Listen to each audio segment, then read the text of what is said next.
Sabe aquela sensação de você olhar para sua própria vida e não reconhecer mais nada? De estar dentro da sua casa, da casa que você comprou com o seu suor, e se sentir um fantasma? Deixa eu te perguntar uma coisa. O que você faria se descobrisse que as pessoas que você amou a vida inteira, que você sustentou, que você criou, estão esperando você morrer para ficar com tudo? Comenta aí de qual cidade você tá me acompanhando, porque eu preciso saber que não tô sozinha nessa. Era véspera de Natal, 7h30 da noite.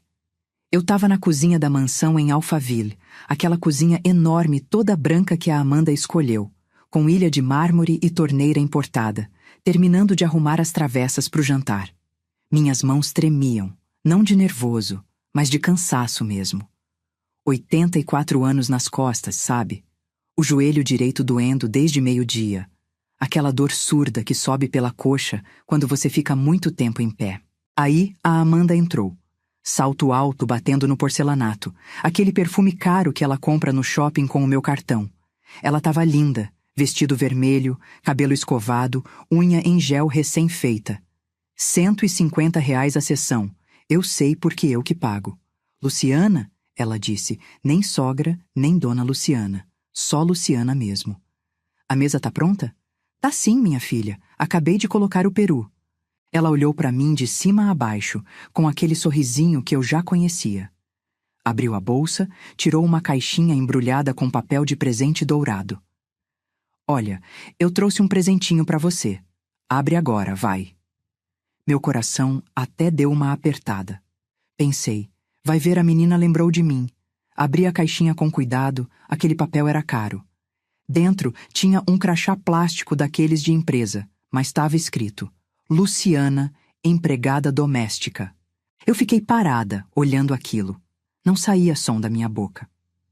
É para você usar hoje na ceia, ela falou rindo. Já que você adora ficar servindo todo mundo, né? Pelo menos fica certinho, organizado. Meus pais vão achar engraçadíssimo. Ela prendeu o crachá no meu avental. Eu senti o plástico frio no peito, por cima do tecido. Amanda, eu... Anda, Luciana, o pessoal já tá chegando. E não esquece de levar as bebidas pra sala. Champanhe bem gelada, viu? Ela saiu rebolando, o salto batendo, e eu fiquei ali parada na cozinha, segurando uma travessa de farofa, com aquele crachá pendurado no peito. Meia hora depois, quando todo mundo estava sentado na mesa da sala de jantar, aquela mesa de 12 lugares que eu paguei R$ 6.400, toda decorada com flores importadas e taças de cristal, eu trouxe a última travessa. Arroz com passas, a receita que minha mãe me ensinou, que eu faço todo Natal há 60 anos. Coloquei a travessa no centro da mesa. Olhei para os lugares. Tinha a Amanda e os pais dela. Tinha o Ricardo, meu filho. Tinham meus 2 netos, tinha o Alberto, meu marido. 9 pessoas sentadas. Não tinha lugar para mim.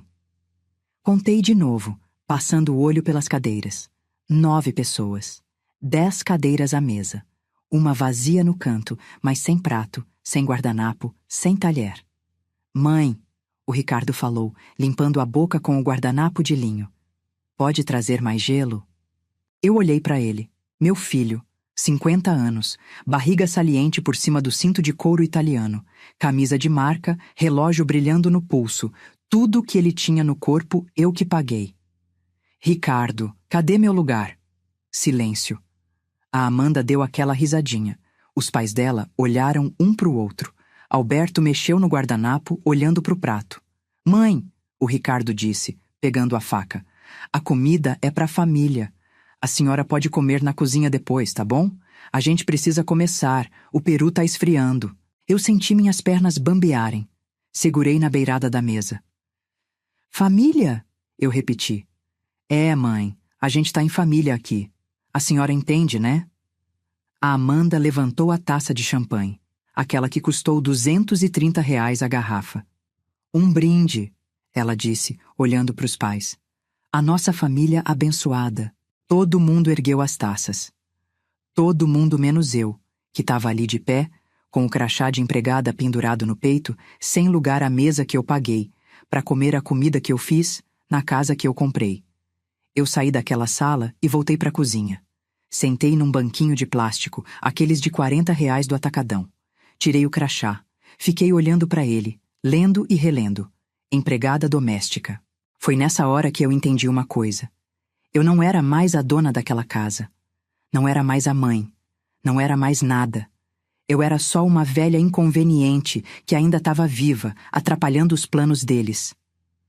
Mas deixa eu voltar um pouco. Deixa eu te contar como eu cheguei nesse ponto. Porque essa história não começou na véspera de Natal de 2024. Ela começou muito antes. Eu me chamo Luciana. Tenho 84 anos, e quando eu olho no espelho hoje, às vezes eu não reconheço a mulher que está me olhando de volta. Eu era forte. Eu era destemida. Eu construí um império com essas mãos que hoje tremem para segurar uma xícara de café. Conheci o Alberto em 1962. Eu tinha 21 anos. Ele tinha 22.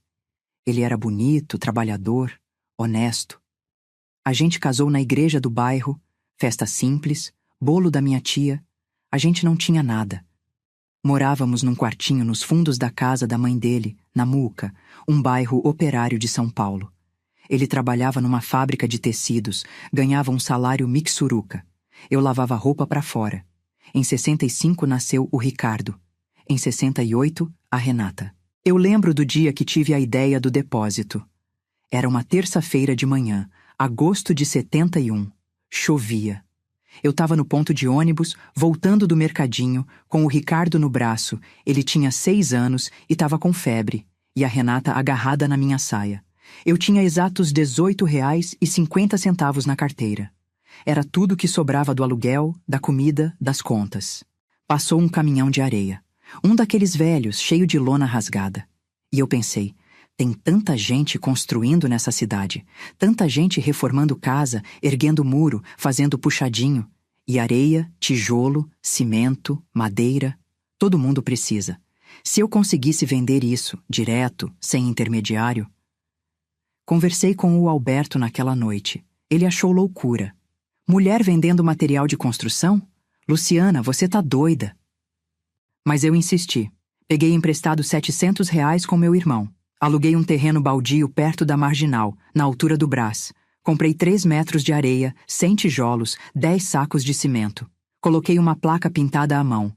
Depósito São Jorge, material de construção. Nos primeiros 6 meses, eu não dormi direito um dia.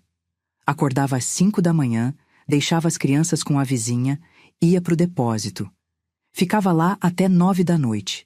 Carregava saco de cimento nas costas, descarregava caminhão, anotava pedido em caderninho. As unhas ficaram quebradas, as mãos calejadas. O Alberto me ajudava depois do expediente na fábrica, mas era eu que tocava aquilo. E deu certo. Sabe por quê? Porque eu tratava todo mundo bem.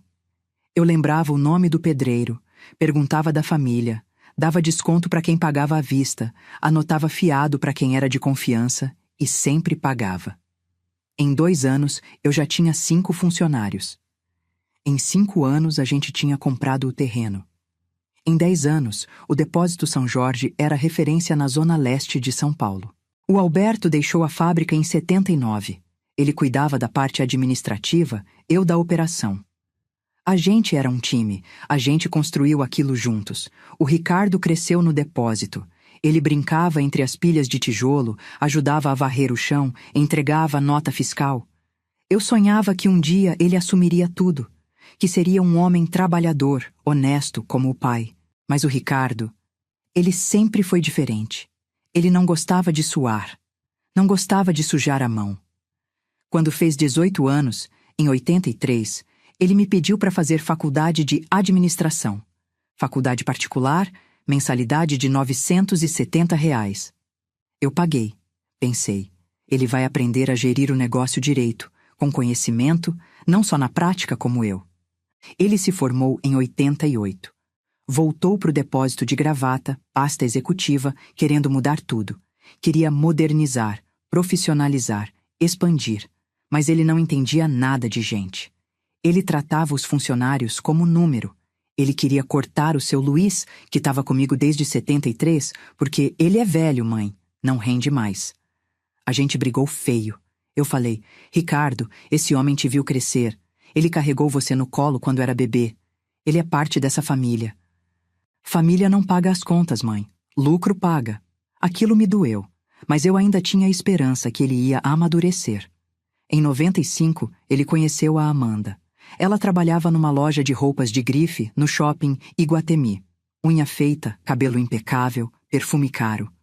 Ricardo se apaixonou. Ela nem olhava para ele no começo. Mas quando ela descobriu que ele era dono do Depósito São Jorge, aí a história mudou. Eles casaram em 97. Festa enorme, buffet de 50 mil reais. Eu paguei. Lua de mel em Cancún. Eu paguei. Apartamento de 2 quartos no Tatuapé. Entrada de 45 mil reais. Eu paguei. A Amanda nunca trabalhou depois que casou. Ela ficava em casa, ia para a academia, fazia unha, encontrava as amigas. O Ricardo trabalhava no depósito, mas era só para inglês ver. Ele chegava às 10, saía às 3, passava o dia no computador, mexendo em planilha que não levava a nada. Quem tocava o negócio de verdade era eu, o Alberto, o seu Luiz e a dona Cida, que tinha entrado na equipe em 89. Em 2003, nasceu o Mateus, primeiro neto. Em 2006, a Laura. Eu enlouqueci de amor por aquelas crianças. Ia visitar todo dia, levava brinquedo, roupa, comida. A Amanda reclamava que o apartamento era pequeno. Sogra, a gente precisa de mais espaço. As crianças estão crescendo. Foi aí que eu cometi o meu erro. O erro que ia me custar tudo. Eu comprei a mansão em Alphaville. Era 2009. Uma casa linda, condomínio fechado, 420 metros quadrados, 4 suítes, piscina, churrasqueira. 890 mil reais.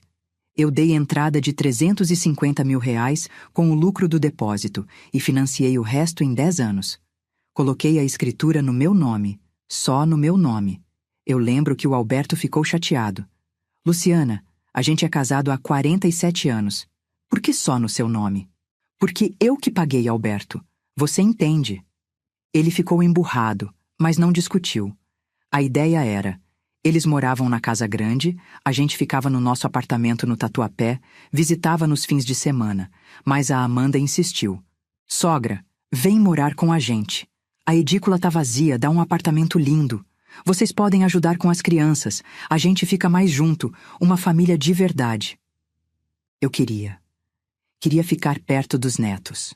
O Alberto também. A gente vendeu o apartamento do Tatuapé, guardamos o dinheiro e nos mudamos para a edícula da mansão em 2010. No começo foi bom. Eu acordava, tomava café com os netos, levava eles para a escola, buscava, ajudava na lição, fazia janta. A Amanda ia para a academia, para o salão, para o shopping. O Ricardo trabalhava. Mas aos poucos a coisa mudou. A Amanda começou a me pedir para lavar roupa. Já que a senhora tá aí, sogra. Depois foi limpar a casa. A diarista faltou. A senhora pode dar uma ajeitada? Depois foi cozinhar todo dia. A senhora cozinha tão bem, sogra. Por que não faz o almoço? Eu fazia. Porque eu amava aquelas crianças. Porque eu queria ser útil. Em 2012, eu me aposentei. Depois de 42 anos trabalhando, eu tinha direito a uma aposentadoria de R$ 3.500. O depósito continuava dando lucro, uns 12 mil reais por mês, que eram divididos entre eu e o Alberto, que também se aposentou. Mas o Ricardo começou a administrar a parte financeira. Ele dizia que estava reinvestindo no negócio, que estava modernizando, que em breve a gente ia ter filiais. Eu acreditei. Mas o dinheiro começou a sumir. Eu recebia meus 3.500 de aposentadoria e no fim do mês sobrava R$ 200. Porque a Amanda usava o meu cartão de crédito, porque o condomínio de Alphaville era caro, R$ 1.200 por mês, porque o IPTU era alto, R$ 3.800 por ano, porque a conta de luz era absurda, R$ 520 por mês com aquela piscina aquecida que a Amanda adorava. E eu pagava tudo, tudo. O Ricardo dizia: Mãe, a gente está investindo no futuro das crianças. A escola deles é particular, R$ 2.800 cada um por mês. A senhora quer que eles estudem em escola pública? Eu não queria. Óbvio que não. Então eu pagava. A Amanda dizia: sogra, eu preciso me cuidar. Unha, cabelo, pele, R$ 150 aqui, 200 ali. Senão o Ricardo perde o interesse, né? E eu pagava. Foi passando o tempo. 2013, 2014, 2015. Eu fui ficando mais velha, mais cansada, mais invisível. A Amanda parou de me chamar de sogra. Passou a ser Luciana. Às vezes nem isso. Só ei. O Ricardo parou de me visitar na edícula. A gente só se via na hora das refeições. O Alberto foi ficando mais quieto, mais apagado. Ele via tudo, mas não falava nada. Luciana, não cria caso. Eles são nossa família. Família. Em 2020, chegou a pandemia. A gente ficou trancado em casa. E foi aí que eu vi a verdade. A Amanda tratava os cachorros de estimação melhor do que ela me tratava. Ela comprava ração premium de R$ 240 o pacote. Levava eles no veterinário toda semana. Mas quando eu reclamei de dor no joelho, ela disse: ah, Luciana, todo velho tem dor. É da idade. Ela não me levou no médico. Ela não marcou o ortopedista. Nada. E o Ricardo, o meu filho, ele nem olhava mais para mim. Ele chegava, jogava a pasta no sofá, ia pro escritório, fechava a porta. Ele estava sempre no telefone, sempre ocupado, sempre estressado. Em 2022, eu fiz 82 anos. Ninguém lembrou, nem bolo, nem parabéns. Nada. Eu chorei sozinha na edícula naquela noite. O Alberto estava dormindo. Ele estava dormindo cada vez mais cedo, cada vez mais horas. Parecia que ele tinha desistido de viver. Foi em 2023 que eu comecei a desconfiar de que tinha algo errado com o depósito. O seu Luiz me ligou. Era uma quinta-feira, 15h. Dona Luciana, a senhora pode vir aqui? Fui de ônibus. A mansão em Alphaville ficava longe de tudo. Tinha que pegar 2 ônibus para chegar na Muca. Demorei 1h40. Cheguei suada, cansada. O seu Luiz estava me esperando no escritório. Ele tinha 81 anos, quase da minha idade. Tinha o rosto marcado pelo sol, mãos grossas de quem trabalhou a vida toda. Dona Luciana, eu preciso te mostrar uma coisa. Ele me mostrou uma pasta, documentos. Tinha uma alteração no contrato social do depósito, datada de 6 meses atrás. O Alberto tinha cedido poderes administrativos para o Ricardo. Tinha assinado tudo, sem me consultar. Eu senti o mundo girar. Seu Luiz, como assim? O Ricardo apareceu aqui com o advogado dele, mostrou os documentos, disse que agora ele era o administrador. Que a senhora e o seu Alberto eram só sócios cotistas, mas sem poder de decisão. Eu sentei. Minhas pernas não me seguravam mais. E o Alberto assinou isso? Assinou, dona Luciana. Tem firma reconhecida no cartório. Eu voltei para a mansão naquela noite com o coração pesado. Cheguei, guardei a bolsa, fui até a casa principal. O Alberto estava na sala, vendo televisão. O Ricardo estava no escritório. A Amanda estava dando banho nos cachorros. Eu entrei no escritório do Ricardo sem bater. Ricardo, a gente precisa conversar. Ele levantou os olhos do computador. Impaciente. Mãe, eu tô ocupado. Você mudou o contrato social do depósito? Ele suspirou. Fechou o computador. Mãe, era necessário. A empresa precisa de gestão moderna. A senhora e o pai não têm mais cabeça para isso. Eu construí essa empresa com minhas mãos, Ricardo. E eu tô preservando ela. A senhora devia me agradecer. Agradecer. Eu saí dali tremendo. Fui falar com o Alberto. Ele estava na edícula, já de pijama, 20h. Alberto, por que você assinou aqueles documentos sem me consultar? Ele olhou para o chão. Luciana, o menino tem razão. A gente tá velho. É melhor deixar ele tocar. Ele não sabe tocar nada, Alberto. Ele nunca soube. Não grita comigo, Luciana. Eu não tô gritando. Eu tô desesperada. Você entregou tudo para ele. Você me traiu. Alberto levantou, foi pro quarto, fechou a porta. Eu fiquei ali, sozinha, na sala da edícula, olhando para as minhas mãos. Essas mãos que construíram tudo, que carregaram saco de cimento, que criaram filhos, que pagaram contas, que assinaram contratos e agora não valiam mais nada. Foi aí que eu comecei a prestar atenção. Em tudo. Comecei a reparar nas conversas, nas risadinhas, nos olhares. Uma tarde eu estava limpando a sala da casa principal. Sim, eu tinha virado a faxineira oficial. E a Amanda estava no quarto dela, falando ao telefone. A porta estava entreaberta. "Mãe, eu te juro, eu não aguento mais", ela dizia. "A velha não morre nunca. Fica aí, atrapalhando, enchendo o saco. O Ricardo já falou com o advogado. A gente vai entrar com interdição. Diz que ela tá senil, que não tem mais condições de gerir os próprios bens. Aí, a gente consegue o controle total da herança.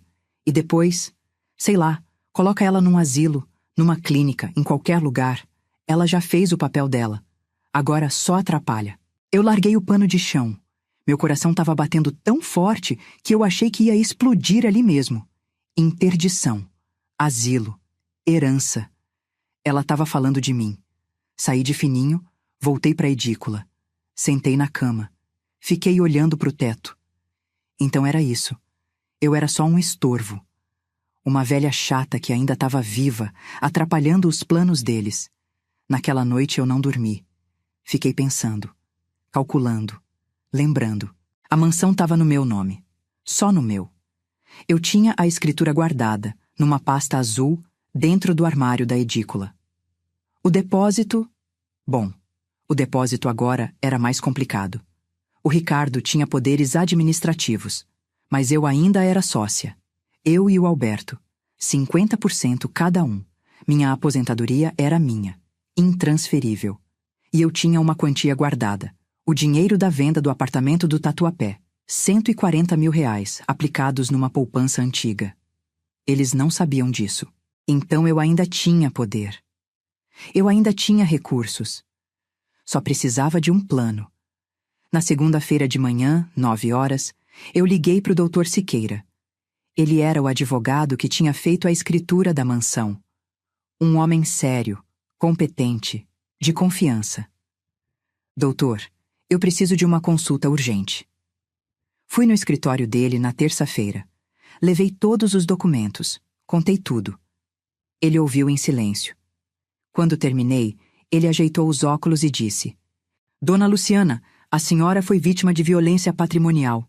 Isso é crime previsto no Estatuto do Idoso. A senhora pode e deve reagir juridicamente." "O que eu posso fazer?" "Primeiro, blindar seu patrimônio. A mansão já está no seu nome, então está seguro. Segundo, proteger sua aposentadoria. A gente cancela os cartões adicionais, muda a senha do banco, tira o dinheiro das contas conjuntas. Terceiro, sobre o depósito, é mais delicado. O seu marido cedeu poderes para o seu filho, então ele tem direito de gerir. Mas a senhora ainda é dona de 50%. A senhora pode vender sua parte." "Vender para quem?" "Para quem a senhora quiser. Até para os funcionários, se eles quiserem comprar." Eu pensei no seu Luiz, na dona Cida. Eles conheciam aquele depósito melhor que ninguém. Eles mereciam. "E a mansão? Eu posso vender?" "Pode. Tá no seu nome. A senhora não precisa de autorização de ninguém." Eu respirei fundo. "Então, vamos fazer isso." Nos dias seguintes, eu agi rápido. Cancelei os cartões adicionais que a Amanda usava. Transferi o dinheiro das contas conjuntas para uma conta nova, só minha. Falei com o seu Luiz e a dona Cida. Eles ficaram chocados. Choraram. Aceitaram comprar minha parte do depósito por um valor facilitado que eles conseguiriam pagar em parcelas. Coloquei a mansão à venda. O corretor disse que valia 1.100.000 reais agora. Valorizou com o tempo. Ótimo. E aí chegou o Natal. A véspera de Natal de 2024. A ceia, o crachá, a mesa sem lugar para mim. Eu fiquei lá na cozinha, sentada no banquinho, olhando para aquele crachá ridículo. Ouvi as risadas vindas da sala de jantar, o tinir das taças, as vozes felizes, e eu pensei, acabou. Eu levantei, tirei o avental. Alisando a saia, respirei fundo. Voltei para a sala de jantar. Eles estavam comendo, conversando, celebrando. Eu parei na cabeceira da mesa, aquela mesa que eu paguei, naquela casa que eu comprei. Todo mundo ficou em silêncio. Eu tirei a aliança do dedo. Aquela aliança de ouro desgastada que eu usava há 62 anos. Coloquei ela na mesa, bem no centro, ao lado do crachá de empregada que a Amanda me deu. Ricardo, eu disse, olhando para o meu filho, você acabou de perder tudo. A Amanda riu. Ai, Luciana, para de drama. A mansão tá à venda. Vocês têm 30 dias para sair. O riso morreu. Como assim à venda? O Ricardo perguntou, levantando. A escritura tá no meu nome. Eu posso vender quando eu quiser. E eu quero. Agora. Mãe, você tá louca? Louca? Eu? Eu que construí um depósito do zero? Que paguei essa casa? Que sustentei vocês a vida inteira? Eu sou a louca? A Amanda ficou pálida. Sogra, a senhora não pode fazer isso.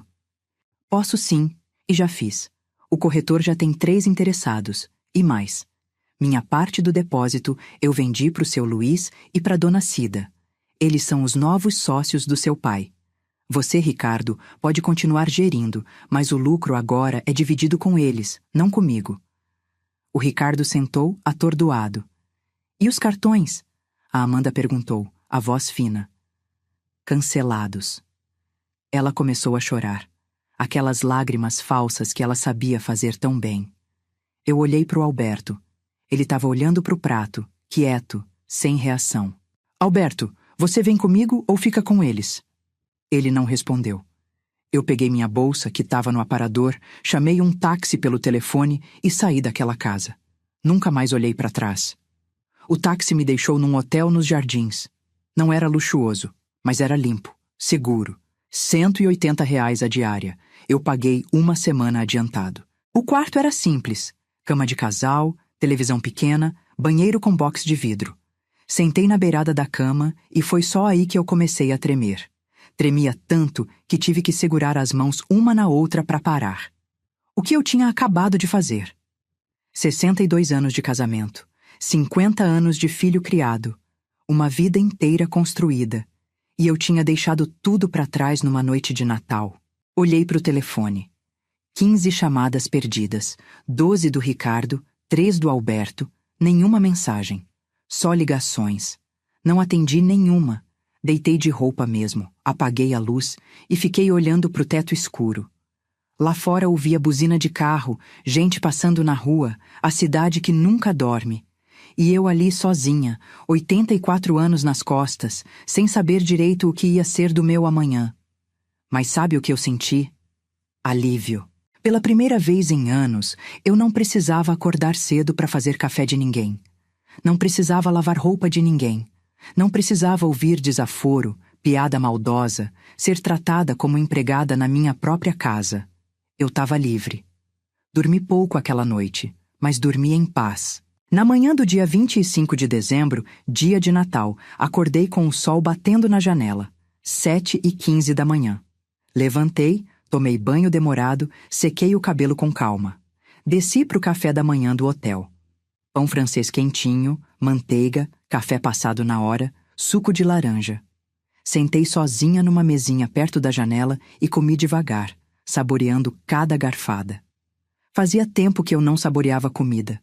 Sempre comia em pé, na cozinha, correndo, sobra de panela. O telefone tocou de novo. Ricardo. Atendi. Alô? Mãe, pelo amor de Deus, o que é isso? A senhora saiu de casa na véspera de Natal, não atende telefone, a gente tá desesperado aqui. Desesperado com o quê, Ricardo? Como com o quê? A senhora sumiu? Eu não sumi, eu saí. Da casa que é minha. Mãe, para com essa birra. Volta pra casa, a gente conversa. Não tem conversa, Ricardo. Eu já falei. A casa tá à venda, vocês têm 30 dias. A senhora não pode fazer isso. Posso sim. E vou fazer. Aliás, já fiz. O corretor já agendou 3 visitas para a semana que vem. Silêncio do outro lado. Mãe, a senhora tá bem? Tá tomando os remédios direito? Porque isso não é normal. A senhora tá confusa. Confusa. Ele estava começando.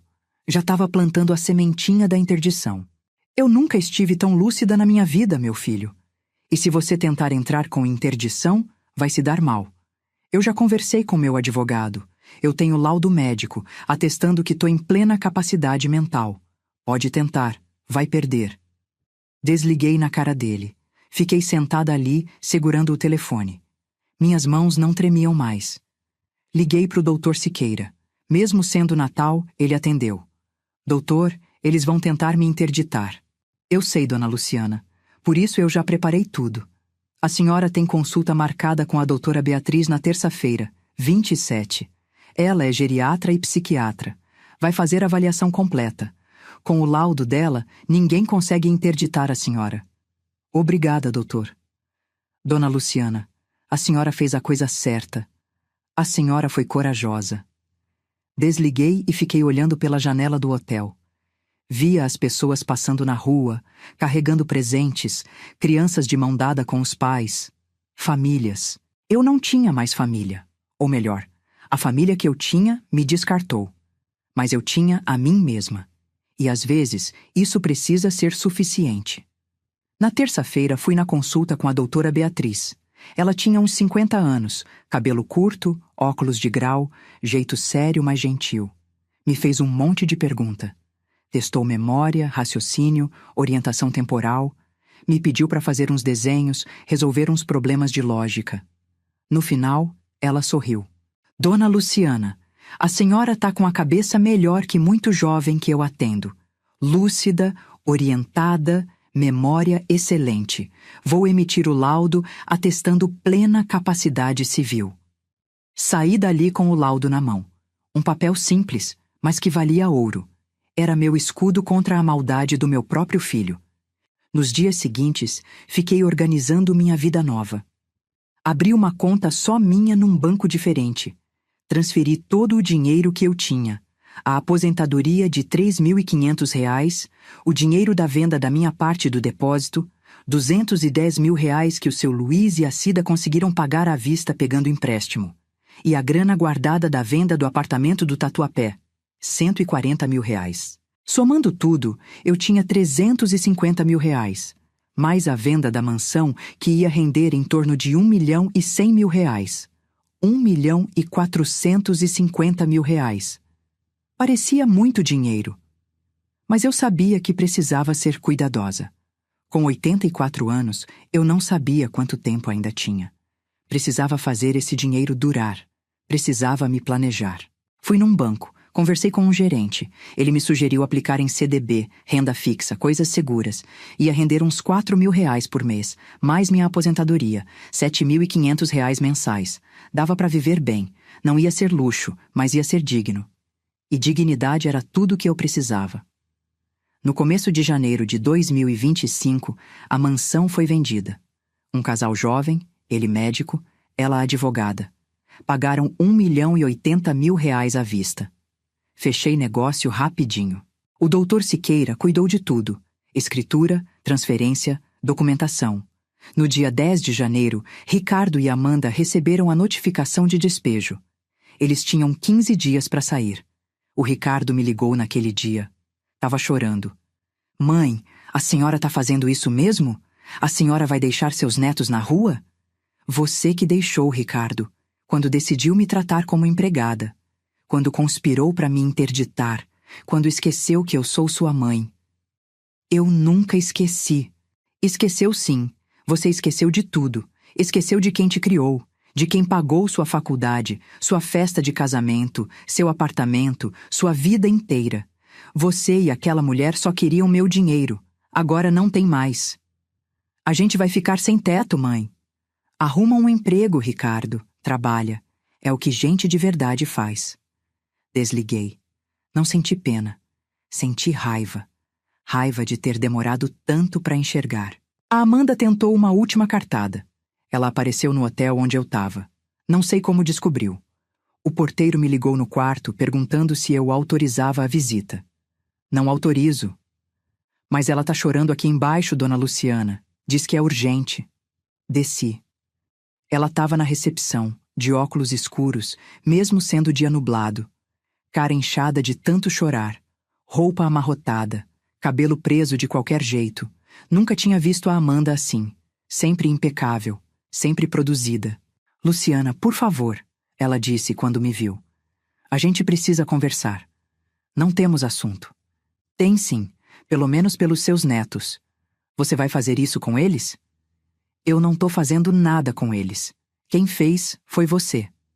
Eu errei, tá bom? Eu errei. Mas você não pode punir as crianças por causa disso. As crianças vão ficar bem. Elas têm pai e mãe. Ou pelo menos deveriam ter. Luciana, eu te imploro, desiste dessa venda. A gente paga aluguel pra você, qualquer coisa, mas não tira a casa da gente. Olhei pra ela. Aquela mulher que me humilhou durante anos, que riu de mim, que me deu um crachá de empregada, que planejou me internar num asilo. Amanda, durante 14 anos você me tratou como lixo, me usou, me humilhou, riu da minha cara. E agora você vem aqui me implorar? Agora que você tá perdendo a casa que eu paguei? Eu sei que eu fui horrível, mas... Não tem mais. Acabou. Vocês vão sair da minha casa no dia 25 de janeiro. Se não saírem, vai ter oficial de justiça na porta. E eu não vou voltar atrás. Ela caiu de joelhos ali mesmo, na recepção do hotel. As pessoas olhando. Luciana, por favor. Eu dei as costas e voltei pro elevador. Ouvi ela chorando atrás de mim. Não olhei. No dia 25 de janeiro, a casa foi entregue pro casal novo. Eu fui lá para pegar minhas últimas coisas da edícula. O doutor Siqueira foi comigo. A mansão estava vazia. Eles já tinham saído. Deixaram tudo limpo, surpreendentemente. Eu entrei na edícula, peguei as roupas que tinham sobrado, algumas fotos antigas, um baú de madeira que era da minha mãe. Antes de ir embora, dei uma última volta pela casa. Passei pela sala de jantar. A mesa não estava mais lá, mas eu ainda via a cena. O crachá, a aliança, a humilhação. Fui embora sem olhar para trás. No começo de fevereiro, eu aluguei uma casa pequena em Ubatuba, no litoral norte de São Paulo. R$ 1.300 por mês, um preço bom para a região. Era uma casa simples, 2 quartos, sala, cozinha, banheiro, quintal com pé de manga. Ficava a 3 quarteirões da praia. Comprei uns móveis básicos, sofá de 2 lugares, R$ 1.200. Mesa de 4 cadeiras, R$ 800. Cama de casal, R$ 900. Guarda-roupa, R$ 1.100. Fogão, R$ 700. Geladeira, R$ 1.800. Gastei R$ 8.500 em móveis, mais R$ 2.000 em panelas, pratos, copos, roupas de cama, R$ 10.500. Ainda tinha R$ 1.440.000 na poupança e no CDB. Me mudei num sábado de março. O caminhão de mudança custou R$ 400. Eu mesma arrumei tudo. Levou 2 dias. Na primeira noite na casa nova, sentei na varanda de madeira, de frente para o quintal, e tomei um café puro, sem açúcar, numa caneca velha que era da minha avó. Tinha trazido do baú. Ouvia o barulho dos grilos, o vento nas folhas da mangueira, um cachorro latindo lá longe. O ar cheirava a maresia. Eu estava sozinha. Mas eu não estava triste. Estava em paz. A Renata, minha filha, me ligou naquela semana. Ela morava em Porto Alegre desde 2000. Tinha casado com um gaúcho, trabalhava como professora de história. A gente sempre foi próxima, mas ela morava longe, então nos víamos pouco. Mãe, eu soube de tudo. O Ricardo me ligou desesperado. E o que você achou? Eu achei que você fez certo. Meu coração apertou. Era tão bom ouvir isso. Sério, filha? Sério, mãe. Eu sempre soube que a Amanda te tratava mal. Eu sempre falei pro Ricardo, mas ele nunca me ouviu. Ele tá cego. E o que ele fez com aquele negócio de interdição... Mãe, isso é desumano. Você não tá brava comigo? Brava? Eu tô orgulhosa. A senhora teve coragem. Muita gente na sua situação ficaria quieta, com medo, aguentando, mas você reagiu, você se defendeu. Comecei a chorar. Chorava e ria ao mesmo tempo. Renata, eu achei que tinha perdido tudo. Não, mãe. Você perdeu quem não te merecia e ainda tem a mim e os meus filhos. A gente te ama de verdade. Renata tinha 2 filhos, o Pedro, de 19 anos, e a Sofia, de 17. Eu via pouco eles, infelizmente. Mas ela mandava foto, vídeo, a gente conversava por videochamada. Quando você vem me visitar? Perguntei. Nas férias de julho eu vou aí. Eu, o Marcelo e as crianças. A gente fica uns dias com a senhora. Vai ser bom. E foi. Mas isso eu conto mais pra frente. Em março, eu comecei a me adaptar à rotina nova. Acordava cedo, 6 da manhã, sem despertador. Tomava café, ia caminhar na praia, voltava, tomava banho, arrumava a casa, fazia almoço. À tarde, às vezes eu lia. Livros da biblioteca municipal, romances, biografias. Outras vezes eu assistia televisão, ou ficava sentada na varanda só olhando para o quintal. Parece pouca coisa, né? Mas para mim era tudo, porque era a minha vida, sem ninguém mandando, sem ninguém me humilhando, sem ninguém me usando. Fiz amizade com a dona Neuza, vizinha da casa da direita. Ela tinha 79 anos, viúva, morava sozinha também. A gente tomava café juntas toda quinta-feira, conversava sobre tudo, sobre a vida, sobre os filhos, sobre o passado. Fiz amizade com o seu Joaquim, vizinho da esquerda. Ele tinha 86 anos, viúvo também, mas tinha os filhos morando perto, visitavam sempre. Ele me dava manga do pé dele, eu fazia doce e levava para ele. Era uma vida simples, mas era minha. O Alberto me ligou em abril, primeira ligação desde o Natal. Luciana. Oi, Alberto. Eu preciso falar com você. Pode falar. Eu errei muito. Eu não devia ter assinado aqueles documentos. Eu não devia ter ficado quieto quando eles te tratavam mal. Eu sou um covarde. Fiquei em silêncio. Não sabia o que dizer. Luciana, eu sinto muito. Eu sinto muito mesmo. Eu perdi você. Eu perdi a única pessoa que sempre esteve do meu lado. E eu tô pagando por isso. Pagando como? Eu tô morando num apartamento alugado no Tatuapé. Pequeno, um quarto só, R$ 550 por mês, dividindo a aposentadoria entre o aluguel e a comida. O Ricardo não me ajuda. A Amanda nem fala comigo. Eu tô sozinho. Senti uma pontada. Uma pontinha de pena. Afinal, foram 62 anos juntos. E o depósito? O depósito tá na mão do seu Luiz e da dona Cida. Eles são bons administradores. Tá indo bem. Eu recebo minha parte dos lucros, uns R$ 1.200 por mês. Junto com a aposentadoria, dá para sobreviver. E o Ricardo? O Ricardo não quer falar comigo. Ele me culpa. Diz que eu devia ter impedido você, que eu devia ter ficado do lado dele. Ele acha que eu traí ele. E você acha isso? Silêncio longo. Não, quem traiu foi ele. Traiu você. Traiu a gente. É. Luciana, eu sei que eu não tenho direito de pedir nada, mas a gente pode se ver? Só uma vez, para conversar, para eu pedir perdão direito. Pensei muito. Alberto, eu não sei. Por favor, só uma conversa. Eu vou pensar. Desliguei. Fiquei pensando naquilo durante dias. O Alberto era fraco. Sempre foi. Mas ele não era mau. Ele só era fraco. E fraqueza, às vezes, machuca tanto quanto maldade. Será que eu queria vê-lo? Será que eu queria dar essa chance? Conversei com a Renata sobre isso. Mãe, o que o seu coração tá dizendo? Não sei, filha. Uma parte de mim tem pena dele. Outra parte tá com raiva ainda. E qual parte é maior? A raiva. Então não vê. Ainda não tá na hora. Quando a pena for maior que a raiva, aí você pensa. Ela tinha razão. Mandei mensagem pro Alberto. Ainda não, Alberto. Talvez um dia, mas ainda não. Ele respondeu. Eu entendo. Eu espero. Em maio, o seu Luiz me ligou. Dona Luciana, eu e a Cida queríamos te convidar para vir aqui no depósito, ver como tá tudo. A senhora tem tempo? Fui numa terça-feira. Peguei ônibus até São Paulo, depois metrô até a Muca. Cheguei no depósito 12:20. Tava tudo diferente. Eles tinham pintado a fachada, trocado a placa, organizado o estoque.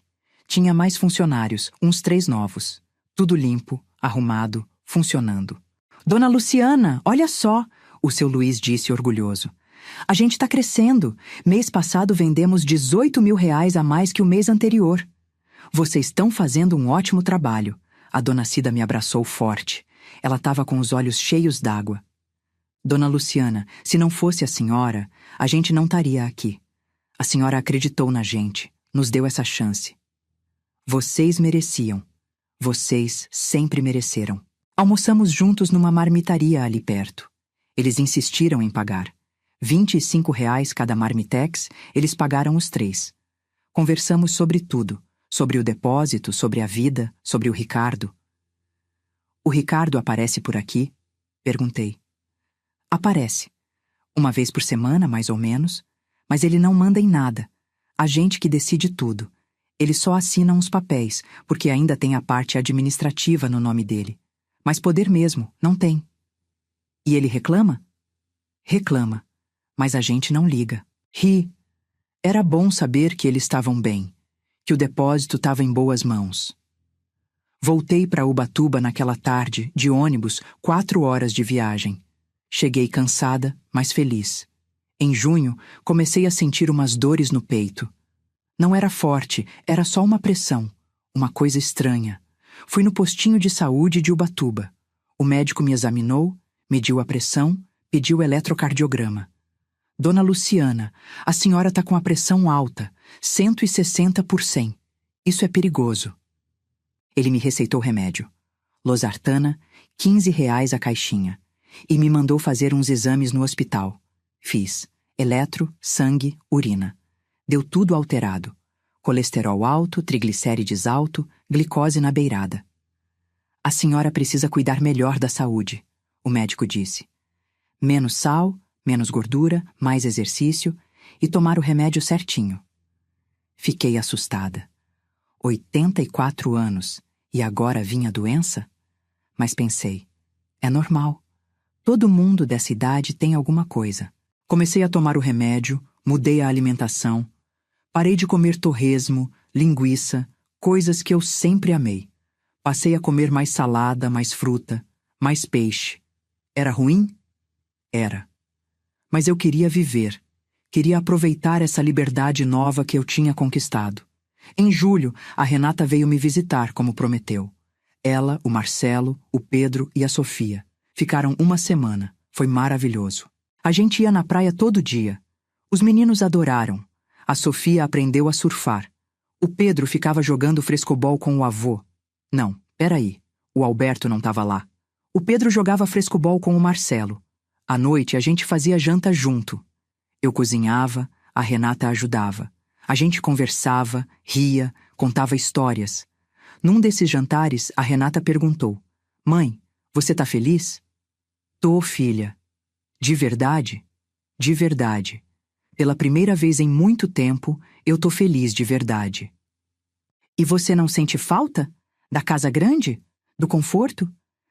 Não, porque aquilo não era conforto, era prisão. Ela segurou minha mão. Eu admiro muito a senhora, mãe. A coragem que a senhora teve. Muita gente não teria. Eu não tive escolha, filha. Era reagir ou morrer por dentro. Mas a senhora reagiu, e isso é tudo. Quando eles foram embora, eu chorei. Mas era choro de saudade boa, de amor verdadeiro. Em agosto, aconteceu algo inesperado. O Ricardo apareceu em Ubatuba. Toquei a campainha numa quinta-feira à tarde, 3h30. Eu estava na varanda, lendo. Levantei, fui até o portão.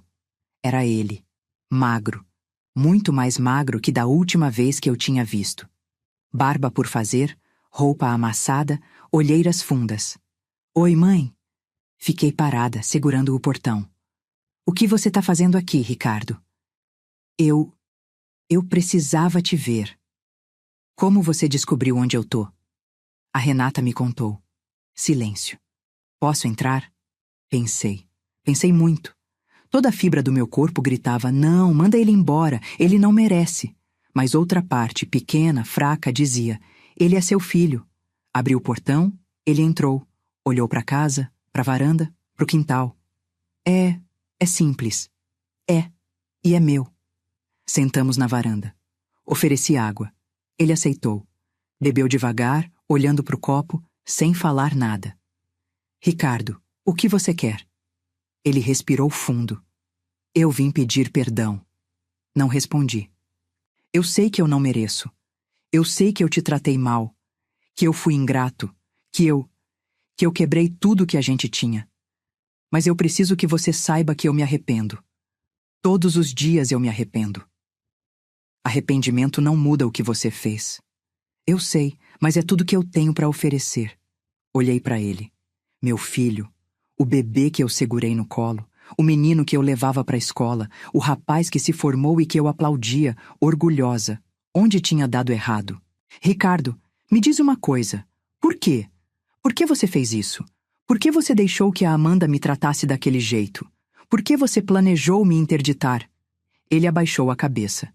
Porque eu sou fraco, mãe. Porque eu sempre fui fraco.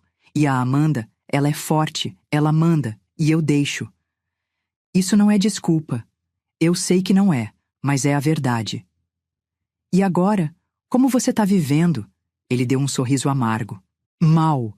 A gente tá morando num apartamento de 1 quarto no Jabaquara.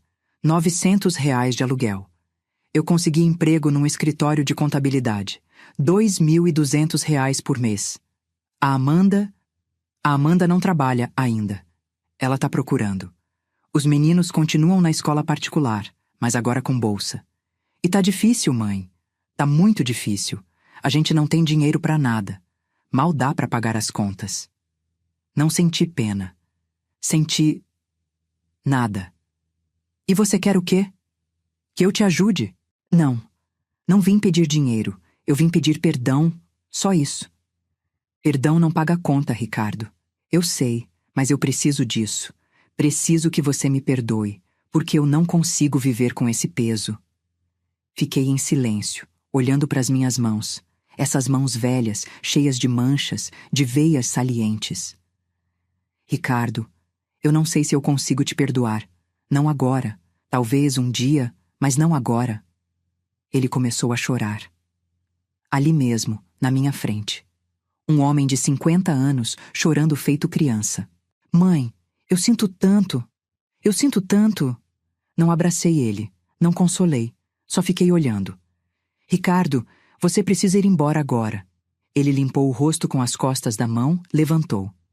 Tá bom, mas posso voltar? De vez em quando? Não sei, a gente vê. Ele foi embora.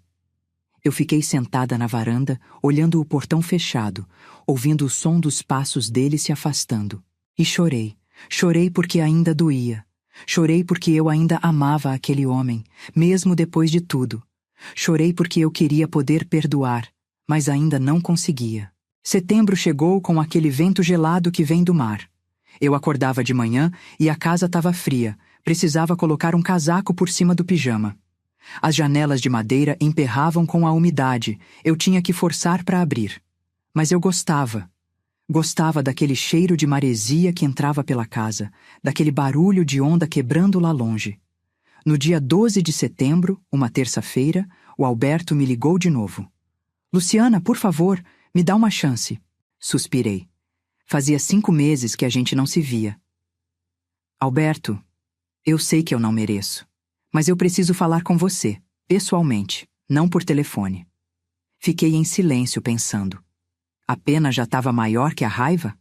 Ainda não, mas estava crescendo. Tá bom, vem sábado, de manhã. Ele chegou de ônibus no sábado, 10 da manhã. Eu estava na varanda quando vi ele descendo na esquina, caminhando devagar até meu portão. Tava mais magro também, curvado, velho.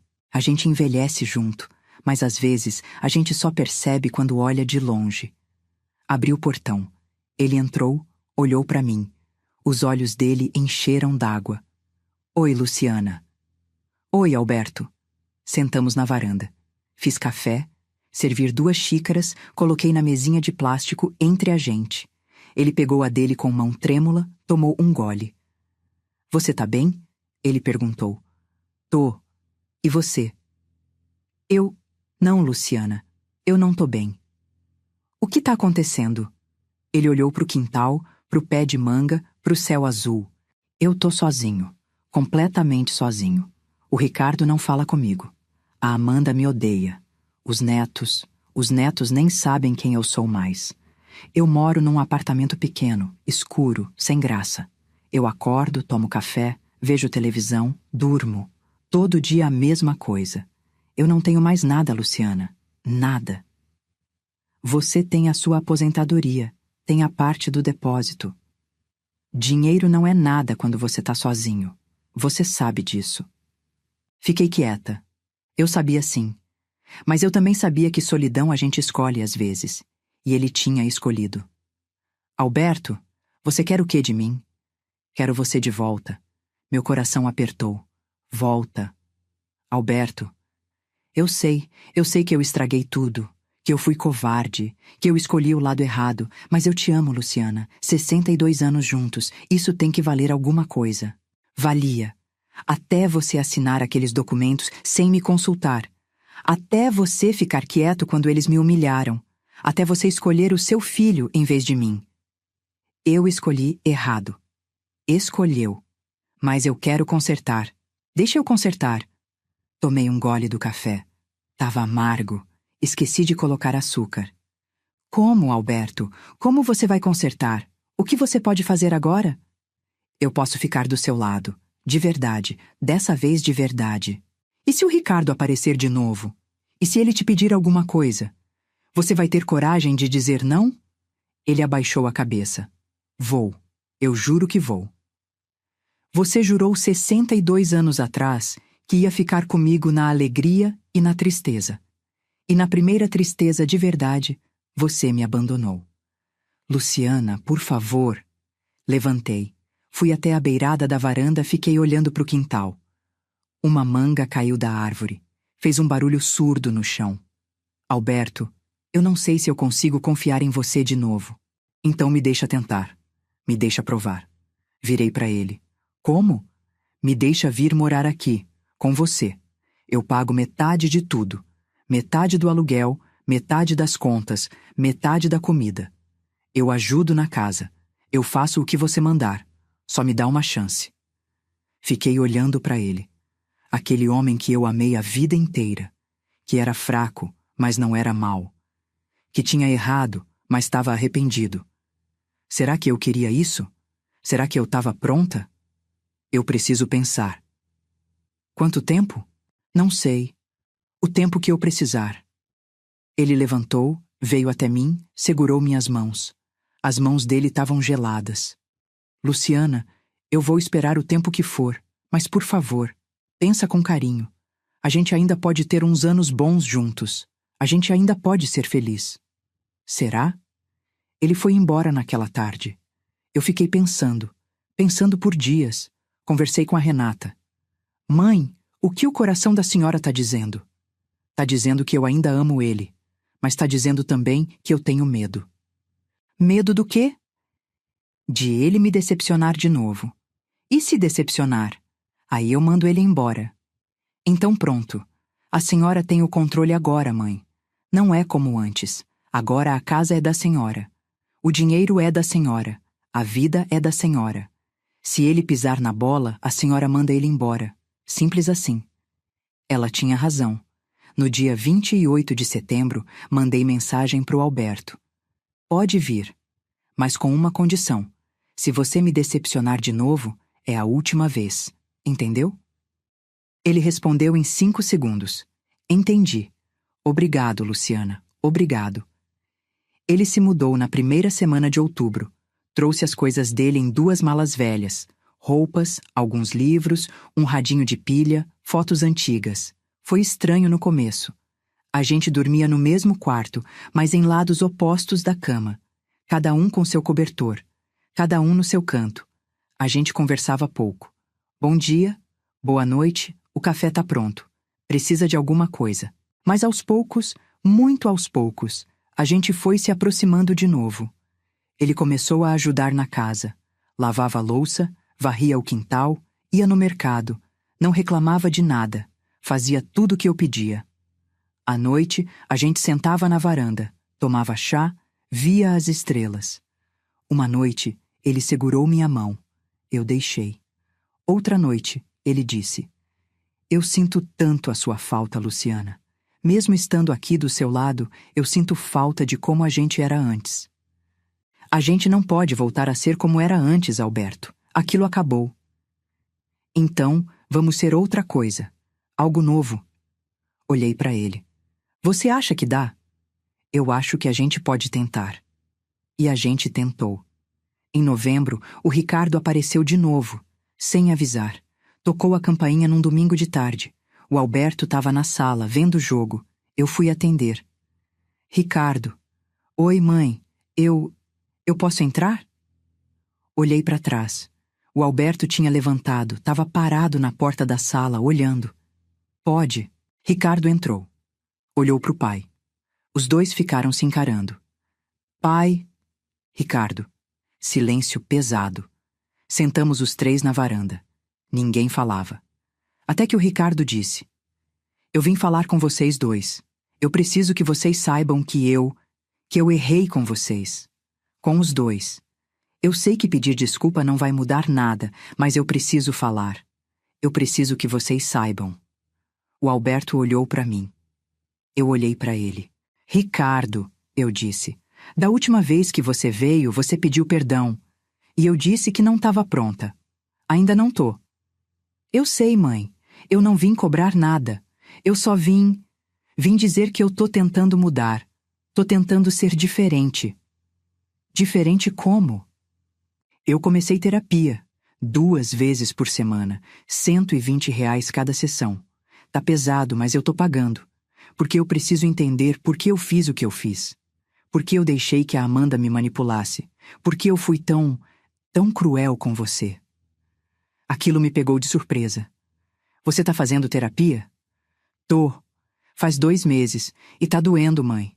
Tá doendo muito, porque eu tô vendo tudo que eu fiz errado. Tudo que eu destruí. E a Amanda? Ele deu um sorriso triste. A Amanda. A gente tá separado. Separado? É. Ela foi embora faz 1 mês. Foi morar com os pais dela. Levou os meninos.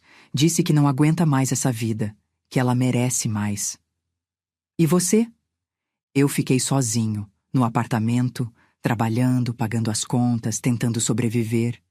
O Alberto falou pela primeira vez. E os meninos? Você vê eles? Vejo. Fim de semana sim, fim de semana não. Mas tá difícil. Eles estão revoltados comigo, principalmente o Mateus. Ele me culpa por tudo. Diz que eu destruí a família. Você destruiu, eu disse. Ricardo engoliu seco. Eu sei. Ficamos mais um tempo ali conversando. Ou melhor, Ricardo falando e a gente ouvindo.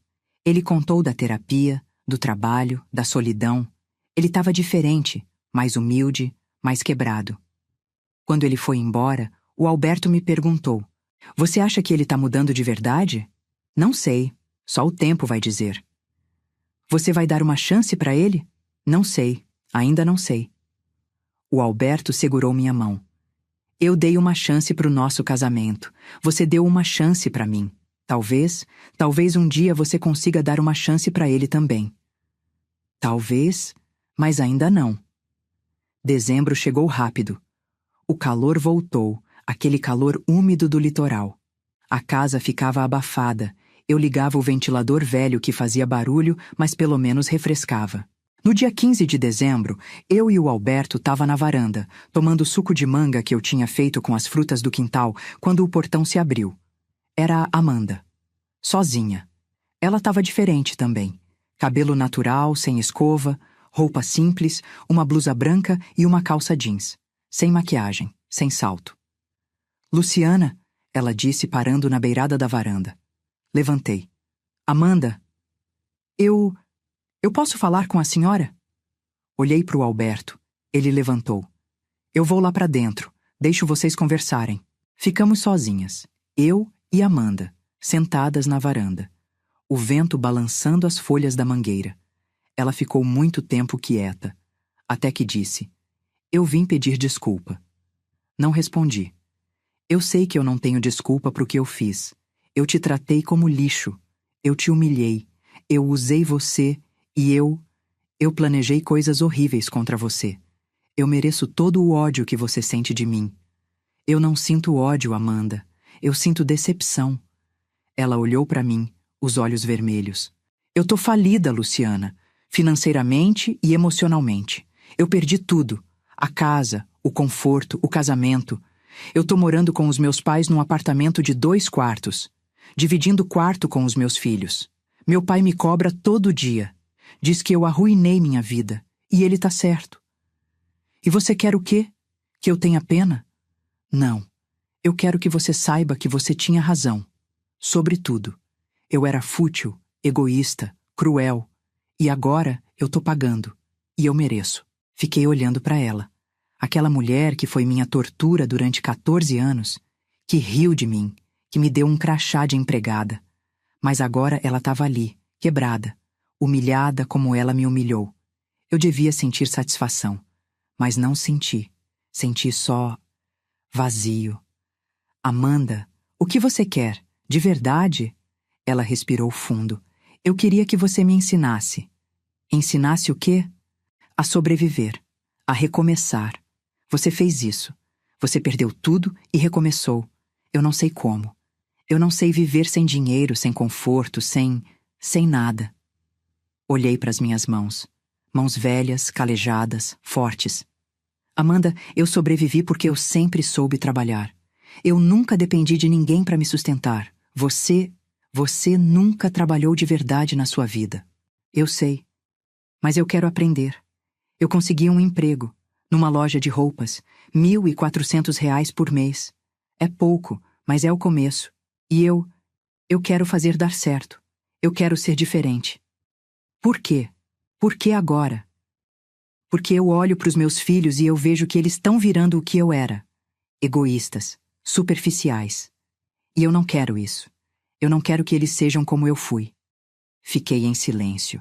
Luciana, eu não tô pedindo dinheiro. Eu não tô pedindo perdão porque eu sei que não mereço. Eu só tô pedindo um conselho, uma palavra, qualquer coisa. Levantei. Fui até a beirada da varanda. Olhei para o céu. Amanda, eu não posso te ensinar a ser uma pessoa melhor. Isso você precisa descobrir sozinha. Mas eu posso te dizer uma coisa. Começa sendo honesta, com você mesma. Para de fingir. Para de querer parecer o que você não é. Aceita sua realidade e trabalha a partir dela. É só isso. Ela levantou também. Obrigada. Não tem de quê. Ela foi embora. Eu fiquei olhando ela se afastar, pensando, será que ela vai mudar de verdade? Ou é só mais uma encenação? Só o tempo ia dizer. No dia 20 de dezembro, 5 dias antes do Natal, eu estava na cozinha fazendo biscoito de polvilho quando o telefone tocou. Era o Dr. Siqueira. Dona Luciana, boas notícias.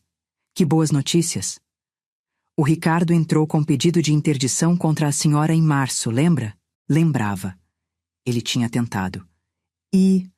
O processo foi arquivado. O juiz negou. Com base no laudo da doutora Beatriz e no seu histórico de gestão patrimonial, ele considerou que a senhora tem plena capacidade civil e que o pedido era infundado e mal intencionado. Sentei na cadeira da cozinha. Acabou? Acabou. A senhora ganhou. E mais, o Ricardo foi condenado a pagar as custas do processo, R$ 2.300. Comecei a rir. Rir de nervoso, de alívio, de satisfação. Obrigada, doutor. Muito obrigada. Disponha, dona Luciana. A senhora é uma guerreira. Desliguei e fiquei ali, sentada, segurando o telefone. Ganhei. Eu ganhei. Contei pro Alberto. Ele me abraçou forte. A gente ficou ali, abraçado por muito tempo. Você conseguiu, Luciana. Você venceu. Venci. Mas a vitória tinha gosto amargo. Porque eu tinha que lutar contra o meu próprio filho. No dia 24 de dezembro, véspera de Natal, eu e o Alberto decoramos a casa. Compramos uma árvore pequena de plástico, R$ 80 no bazar da esquina. Enfeitamos com bolas coloridas que custaram R$ 25 o pacote. Fizemos guirlanda de papel crepom. Era simples, mas era nosso. À noite, a Renata ligou. Mãe, Feliz Natal, a gente tá com saudade. Eu também, filha, também tô com saudade. Como a senhora tá? Tô bem, tô em paz. E o pai? Olhei pro Alberto que estava na varanda vendo as estrelas. Ele tá aqui, a gente tá tentando de novo. Que bom, mãe, fico feliz. E você, como vocês estão? A gente tá bem, os meninos te mandam beijo, a gente vai aí de novo nas férias de janeiro. Pode ser? Pode sim, vou adorar. Desliguei e fui pro lado do Alberto na varanda. A gente ficou ali, de mãos dadas, vendo o céu estrelado. Luciana, ele disse. Obrigado. Por quê? Por me dar essa segunda chance. Eu não mereço. Mas eu vou fazer valer, eu prometo. Não promete, Alberto. Só faz. Promessa eu já ouvi muita. Agora eu quero é atitude. Então eu vou fazer. Todos os dias, até o fim. Fiquei olhando para as estrelas. Uma caiu, riscando o céu. Pedi um desejo. Não foi riqueza, não foi juventude, não foi nem perdão para o Ricardo e para Amanda. Eu pedi paz. Só paz. No dia 25 de dezembro, Natal, a gente fez um almoço simples. Frango assado com farofa, arroz, feijão, salada. Nada de peru, de tender, de luxo. Mas estava gostoso, porque a gente fez junto.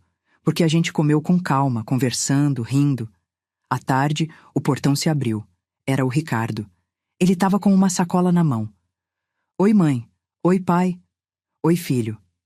Ele entrou devagar, como se tivesse medo de não ser bem-vindo.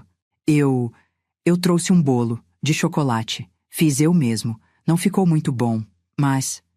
Peguei o bolo. Tava torto, a cobertura escorrida, mas dava para ver que ele tinha tentado. Obrigada, Ricardo. A gente sentou na varanda. Cortei o bolo. Servi 3 pedaços. Comemos em silêncio.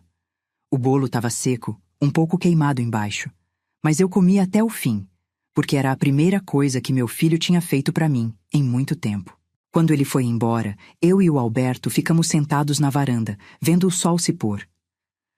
Você acha que um dia a gente vai ser uma família de novo? Ele perguntou. Pensei muito antes de responder. Não do jeito que era antes, mas talvez de um jeito novo. Com limites, com respeito, com verdade. E você vai conseguir perdoar? Eu não sei, Alberto. Ainda dói muito. Mas eu tô tentando. Um dia de cada vez. Ele segurou minha mão. É tudo que a gente pode fazer, né? Um dia de cada vez. É tudo que a gente pode fazer. Ficamos ali até escurecer, vendo as primeiras estrelas aparecerem no céu, sentindo o vento fresco da noite, ouvindo o barulho distante do mar. E pela primeira vez em muito tempo, eu senti que talvez, só talvez, a gente ia ficar bem. Não perfeito, não como era antes, mas bem. E às vezes, bem é o suficiente. Janeiro de 2025 chegou com sol forte e mar calmo.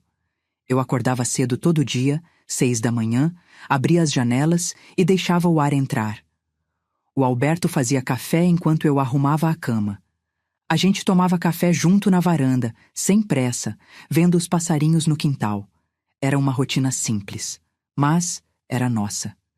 No dia 8 de janeiro, uma quinta-feira, o Ricardo apareceu de novo. Dessa vez, ele ligou antes. Mãe, eu posso ir aí? Eu queria conversar com a senhora e com o pai. Pode vir. Ele chegou de ônibus, 12:00. Tava suado, a camisa grudada nas costas. Ofereci água, ele bebeu 2 copos. Sentamos os 3 na sala. Tinha comprado um ventilador novo, R$ 130 no bazar, que girava fazendo barulho, mas refrescava. Mãe, pai, ele começou. Eu vim falar uma coisa importante. Esperei. Eu vendi o apartamento do Jabaquara. Vendeu? Vendi. Consegui R$ 120.000. Usei 50 mil para pagar dívidas que eu tinha acumulado. Cartão de crédito, cheque especial, empréstimo. E com o resto, eu comprei um apartamento menor. Bem menor. 1 quarto só, 40 metros quadrados, em Guarulhos. R$ 85.000. Quitado. Fiquei surpresa. Por que você fez isso? Porque eu cansei de viver devendo. Cansei de viver fingindo que eu tenho mais do que eu tenho. O apartamento em Guarulhos é pequeno, é longe, mas é meu. Sem dívida, sem aluguel. E com o dinheiro que sobrou, R$ 12.000, eu tô guardando. Para emergência, caso aconteça alguma coisa. O Alberto perguntou. E o seu trabalho? Continuo, no escritório de contabilidade. E eu pedi aumento. Consegui. Agora ganho R$ 2.700. Não é muito, mas dá para viver. Com cuidado, mas dá. E a Amanda? Perguntei. Ricardo suspirou. A Amanda. A gente assinou o divórcio semana passada. Foi no cartório, divórcio consensual. A gente dividiu tudo que sobrou, que não era quase nada. Ela ficou com a guarda dos meninos. Eu vejo eles fim de semana. Pago pensão, R$ 600 por mês, 300 para cada um. É quanto eu consigo dar. E os meninos? Como eles estão? Tão se adaptando. Foi difícil no começo. O Mateus não queria nem falar comigo, mas agora tá melhorando, devagar. A gente sai, vai no parque, come um lanche. Eu não posso dar luxo para eles, mas eu tô tentando dar presença. Olhei pro Alberto. Ele estava emocionado. Filho, ele disse, eu tô orgulhoso de você. Ricardo olhou pro pai surpreso. Tá? Tô. Você tá fazendo a coisa certa. Tá assumindo responsabilidade. Tá vivendo dentro da sua realidade. É isso que homem de verdade faz. Ricardo começou a chorar. Não aquele choro desesperado de antes. Era um choro mais manso. De alívio, talvez. Pai, eu sinto muito por tudo. Por ter te decepcionado. Por ter feito você assinar aqueles documentos. Por ter... Chega, filho. O passado já passou. Agora é olhar para frente. Eu ainda não conseguia dizer o mesmo. Ainda doía. Mas ver o Ricardo ali, mudado, tentando, isso era alguma coisa. Ricardo, eu disse, eu ainda não consigo te perdoar completamente, mas eu vejo que você está tentando mudar. E isso vale alguma coisa. Ele olhou para mim. Mãe, eu não espero perdão rápido. Eu sei que eu preciso conquistar de novo a sua confiança. E eu vou tentar, todo dia, pelo tempo que for necessário. Tá bom. Ele ficou para almoçar. Fiz macarrão com molho de tomate, simples. A gente comeu os três juntos. Conversamos sobre coisas leves, o calor, a praia, os passarinhos no quintal. Quando ele foi embora, abraçou o pai. Hesitou antes de me abraçar. Deixei. Foi um abraço rápido, desajeitado. Mas foi alguma coisa. No dia 15 de janeiro, a Renata chegou com a família. Eles ficaram uma semana, como prometido. Foi maravilhoso. A casa pequena ficou cheia, barulhenta, viva. A Sofia ajudava a cozinhar. O Pedro consertou a janela da cozinha que empacava. O Marcelo pintou a cerca do quintal. A Renata ficava conversando comigo na varanda, enquanto eu descascava batata ou limpava feijão. Mãe, a senhora parece mais leve. Tô mais leve, filha. Tô vivendo minha vida, sem pedir permissão, sem me desculpar por existir. E o pai? Como tá sendo? Olhei pela janela. O Alberto estava no quintal com o Marcelo e o Pedro, rindo de alguma coisa. Tá sendo diferente. A gente tá reaprendendo a conviver, mas tá bom. Ele tá tentando, de verdade. E o Ricardo? Contei pra ela sobre as visitas, sobre as mudanças. Você acha que é real? Ela perguntou. Não sei, mas eu quero acreditar que sim. E se não for? Aí eu vou lidar quando acontecer, mas eu não vou mais viver com medo do que pode acontecer. Eu vivi assim tempo demais. Ela segurou minha mão. A senhora é a mulher mais forte que eu conheço, mãe. Não sou forte, filha. Eu só cansei de ser fraca. Na véspera de eles irem embora, a gente fez uma fogueira no quintal. Assamos milho, batata doce. As crianças corriam pelo quintal rindo. O Alberto tocava violão, desafinado, mas tocava. A Renata cantava. Eu fiquei sentada num banquinho vendo tudo aquilo. Minha filha, meus netos, meu marido, minha casa pequena, minha vida simples. E pensei, isso é felicidade. Não é perfeito, mas é real. Em fevereiro, a Amanda apareceu de novo. Tocou a campainha numa tarde de sexta-feira. Atendi. Ela estava com uma mala pequena. Luciana, desculpa aparecer assim, mas eu posso ficar aqui uns dias? Só uns dias. O que aconteceu? Eu briguei com meus pais. Eles me expulsaram de casa. Disseram que eu sou um peso, que eu tenho que me virar sozinha. E os meninos? Eles ficaram com o Ricardo. Ele foi buscar. Vão ficar com ele essa semana. Fiquei olhando para ela.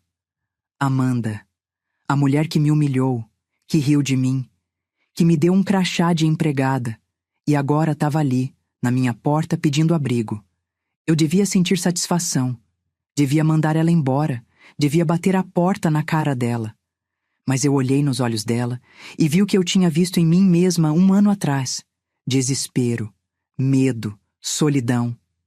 Entra. Ela ficou 1 semana. Dormiu no sofá da sala, comia o que a gente comia, ajudava a limpar a casa.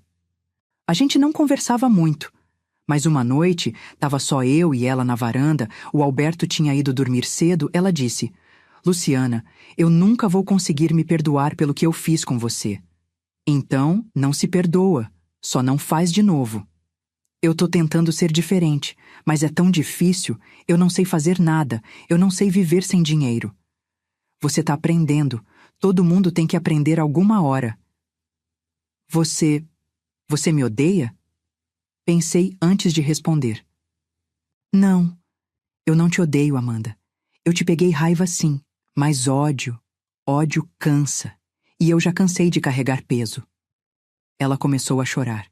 Daquele jeito feio, com soluço, limpando o rosto com as costas da mão. Não abracei ela, mas fiquei ali do lado. Quando ela foi embora, no fim da semana, me agradeceu. Você não precisava ter me acolhido, depois de tudo que eu fiz. Eu sei. Por que você fez? Porque eu não quero ser como você era. Eu quero ser melhor. Ela foi embora. Não sei se a gente vai se ver de novo. Não sei se ela vai mudar de verdade. Mas eu fiz a minha parte. E isso é o que importa. Em março, eu completei 85 anos. A Renata veio passar o fim de semana. O Ricardo apareceu com um bolo que ele tinha comprado na padaria, R$ 22. O Alberto fez um almoço especial, frango com quiabo, meu prato preferido. A gente sentou na mesa pequena da cozinha, os 4. Eu, o Alberto, o Ricardo, a Renata. Não era a família grande que eu sonhei um dia. Não era a mesa de 12 lugares da mansão em Alphaville. Não tinha luxo, não tinha ostentação, mas tinha amor. Do jeito imperfeito, quebrado, mas tinha. Cantaram parabéns. Eu apaguei a velhinha que o Alberto tinha espetado no bolo. Fez pedido, mãe? A Renata perguntou. Fiz. Qual foi? Olhei para cada um deles. Pro Alberto, que estava tentando ser melhor todo dia. Pro Ricardo, que estava reconstruindo a vida tijolo por tijolo. Pra Renata, que sempre ficou do meu lado. Pedi para ter saúde para aproveitar mais uns anos com vocês. Só isso. O Ricardo segurou minha mão por cima da mesa. As mãos dele estavam ásperas, calejadas. Ele estava trabalhando de verdade agora. Mãe, eu sei que eu ainda tenho um caminho longo pela frente, para reconquistar sua confiança. Mas eu quero que você saiba que eu vou tentar, todo dia, pelo resto da minha vida. Olhei para ele. Meu filho. 51 anos, cabelo grisalho, rugas ao redor dos olhos. Não era mais aquele menino que brincava no depósito. Não era mais aquele rapaz arrogante que me humilhou. Era um homem quebrado tentando se reconstruir. Eu sei, Ricardo. Eu vejo que você está tentando. Você acha que um dia você vai conseguir me perdoar? Respirei fundo. Eu acho que sim, mas vai levar tempo. E você precisa entender que mesmo quando eu perdoar, as coisas nunca vão ser como eram antes. Eu entendo. Eu vou te amar sempre, porque você é meu filho. Mas a confiança você vai ter que reconstruir, devagar. E se você escorregar de novo, se você voltar a ser quem você era, aí eu não vou dar outra chance. Eu não vou escorregar. Eu prometo. Não promete, só faz. Ele assentiu. A gente comeu o bolo. Tava gostoso, simples, mas gostoso. À tarde, a Renata e o Ricardo foram embora. O Alberto tirou o cochilo. Eu fiquei na varanda sozinha vendo o quintal. A mangueira estava carregada de fruta. Ia ter que colher logo, senão ia cair tudo no chão e estragar. Pensei em tudo o que tinha acontecido no último ano. A humilhação, a dor, a raiva, a vingança, a reconstrução, o perdão incompleto. Valeu a pena? Levantei. Fui até a mangueira. Peguei uma fruta madura. Cheirei. Cheirava a minha infância. A dias simples. A felicidade pequena. Mordi. O suco escorreu pelo meu queixo. Tava doce. Sim. Valeu a pena. Porque eu tava viva, livre, dona da minha própria vida. E não tem dinheiro no mundo que pague isso. Abril, maio, junho passaram. A rotina continuou. Eu e o Alberto vivendo nossa vida simples. O Ricardo visitando uma vez por mês, às vezes trazendo os netos. A Amanda aparecendo de vez em quando, sempre meio perdida, mas tentando. Em julho, fui fazer exames de rotina no postinho. A pressão estava controlada com o remédio. O colesterol tinha baixado. A médica disse que eu estava bem para minha idade. Dona Luciana, a senhora está se cuidando direitinho. Continue assim. Saí de lá feliz, 85 anos e a saúde em dia. Era mais do que muita gente tinha. Em agosto, o seu Luiz me ligou. Dona Luciana, eu e a Cida queríamos fazer uma homenagem para a senhora. Pode ser? Homenagem? É, a gente vai fazer uma festa lá no depósito. Comemorar os 54 anos da empresa. E a gente quer que a senhora venha. A senhora é a fundadora, a alma do negócio. Fui. No dia marcado, um sábado de tarde, peguei ônibus até São Paulo. O Alberto foi comigo. Quando a gente chegou, tinha um monte de gente. Funcionários antigos, novos, clientes, fornecedores. Tinha bandeirinhas coloridas, mesa com salgadinho e refrigerante, um bolo grande com a foto do depósito desenhada em glacê. O seu Luiz me viu e veio correndo. Dona Luciana, que alegria! Ele me levou até uma mesa de honra. Tinha uma faixa. Obrigado, Dona Luciana. Comecei a chorar. Ali mesmo, na frente de todo mundo. Dona Luciana, o seu Luiz disse no microfone. Essa mulher aqui é a razão desse depósito existir. Ela começou do zero, vendendo areia e tijolo de porta em porta, carregando peso nas costas, construindo tijolo por tijolo. Ela não tinha dinheiro, não tinha estudo formal, mas tinha algo que ninguém consegue comprar: determinação e caráter. E hoje, 54 anos depois, a gente tá aqui. Firmes, fortes, graças a ela. Todo mundo aplaudiu. Eu tava chorando e rindo ao mesmo tempo. E eu quero que todo mundo aqui saiba, o seu Luiz continuou, que se eu e a dona Cida conseguimos comprar esse depósito, foi porque a dona Luciana acreditou na gente. Ela podia ter vendido para qualquer um, por mais dinheiro, mas ela vendeu pra gente. Porque ela sabia que a gente ia cuidar desse lugar com amor. E a gente tá cuidando. E a gente nunca vai esquecer. Levantei para falar. As pernas tremiam. Eu não tenho muita palavra bonita para falar. Mas eu quero agradecer. Agradecer a vocês por continuarem o trabalho. Por manterem esse lugar vivo. Esse depósito foi minha vida inteira. E saber que ele tá em boas mãos, isso me dá paz. Sentei. O Alberto segurou minha mão. Você construiu algo grande, Luciana. Algo que vai durar. A gente construiu, Alberto. A gente. Voltamos para Ubatuba naquela noite. De ônibus, 4 horas de viagem. Cheguei cansada, mas feliz. Em setembro, numa manhã de domingo, eu estava regando as plantas no quintal quando senti uma dor forte no peito. Uma pressão. Como se tivesse um peso esmagando. Segurei na parede. Alberto! Ele veio correndo. Luciana, o que foi? Meu peito. Tá doendo. Ele me levou para o hospital. Urgência. Os médicos me examinaram, fizeram eletro, tiraram sangue. Dona Luciana, a senhora teve um princípio de infarto. Pequeno, mas teve. A senhora vai precisar ficar internada uns dias. Fiquei 3 dias. Tomando remédio na veia, fazendo exame, ouvindo o médico falar que eu precisava ter mais cuidado. O Alberto não saiu do meu lado. Dormiu na cadeira desconfortável do hospital, comeu a comida ruim da lanchonete, segurou minha mão o tempo todo. A Renata veio, o Ricardo veio. Mãe, a gente quase te perdeu. O Ricardo disse chorando. Não perdeu, eu ainda tô aqui. Mas a senhora precisa se cuidar mais. Eu sei, filho, eu sei. Quando recebi alta, o médico me passou um monte de remédio novo. Anticoagulante, estatina, beta-bloqueador. R$ 340 por mês só de remédio. Mas eu tinha dinheiro.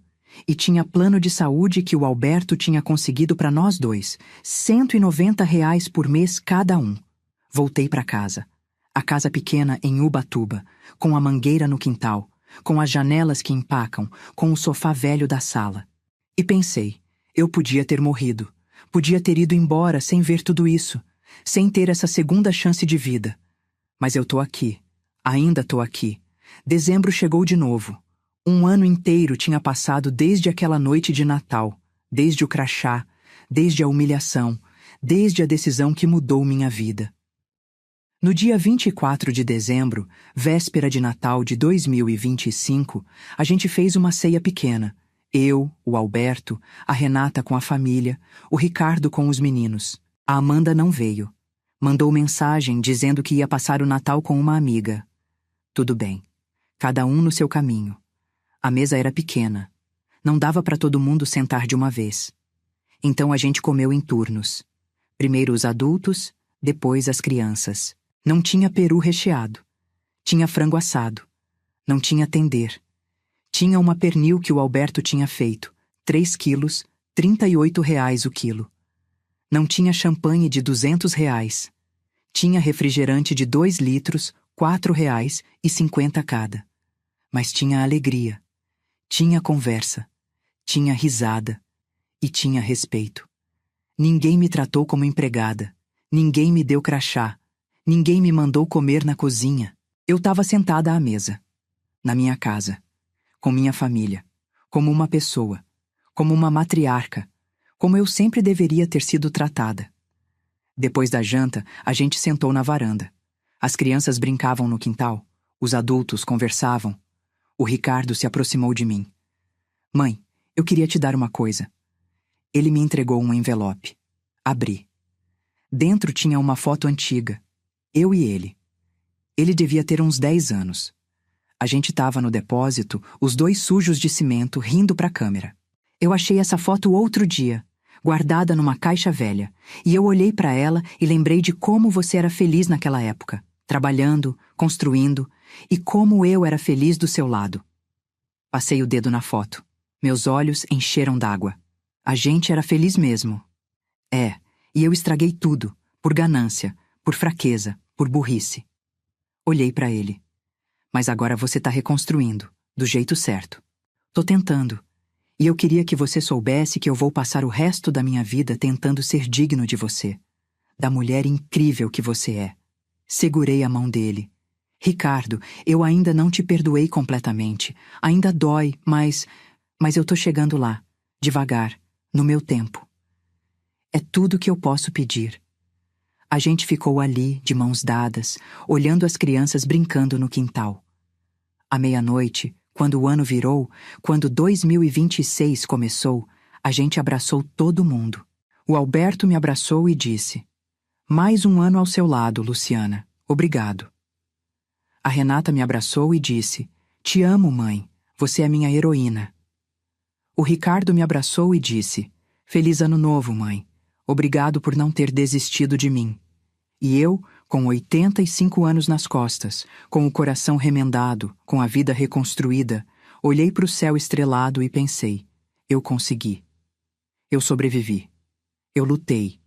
Eu venci. Não da maneira que eu imaginava. Não com a família perfeita que eu sonhava. Não com a vida de conto de fadas que a gente vê na televisão. Mas eu venci do meu jeito. Com dignidade, com coragem, com amor próprio. E agora eu tô aqui. Livre, em paz, feliz. Numa casa pequena em Ubatuba. Com janelas que empacam. Com uma mangueira no quintal. Com um marido imperfeito que tá tentando ser melhor. Com um filho quebrado que tá se reconstruindo. Com uma filha maravilhosa que sempre esteve do meu lado. E sabe o que eu aprendi com tudo isso? Que felicidade não é ter tudo. É ter o suficiente e saber valorizar. Que família não é quem tem o seu sangue. É quem fica do seu lado quando tudo desmorona. Que perdão não é esquecer.